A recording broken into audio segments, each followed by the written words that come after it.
ஏன்டா CSK management என்னடா பண்ணி வச்சுருக்கீங்க?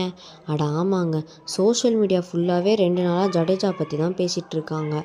உங்களுக்கே தெரியும், சஞ்சு சாம்சன் சிஎஸ்கேக்கு வராரு, ஜடேஜா ஆர்ஆருக்கு போகிறாருன்னு சொல்லிட்டு இருந்தாங்க. நான் கூட இவனும் பொருளே தான் கல்பி விட்ருக்காங்கன்னு நினச்சேன். பார்த்தா இது உண்மைன்ற மாதிரி இப்போ தாங்க நம்மளுக்கு அப்டேட் வந்திருக்கு. என்ன கதைனா, அஃபிஷியலாக சிஎஸ்கேல ஜடேஜா ஃபார் எவர் அஸ் தளபதின்னு போட்டிருந்தாங்க. நான் கூட ஒரு தடவை நம்பிட்டேன், சரி ஜடேஜா சிஎஸ்கேல தான் இருக்க போகிறாருன்ட்டு. அதுக்கப்புறம் தான் நம்மளுக்கு தெரியுது, சஞ்சு சாம்சன் சிஎஸ்கேக்கு வராரு, ஜடேஜா ஆர்ஆருக்கு போகிறாரு. இதை பற்றி கூகுள் கிட்ட கேட்டால் கூகுளும் ஆமான்னு தலையாட்டுது. என்னங்க இது, சாம் கரனும் ஜடேஜாவும் ஆர்ஆருக்கு போகிறாங்க, சஞ்சு சாம்சன் சிஎஸ்கேக்கு வராங்க. சஞ்சு சாம்சன் நல்ல பிளேயர் தான், இல்லைன்னா சொல்லலை. ஆனால் ஜடேஜாவையும் சாம் கரனையும் தர அளவு ஒர்த்தான்னு தான் எனக்கு தெரியல. நீங்கள் கமெண்ட்டில் போட்டு விட்டு போயிருங்க.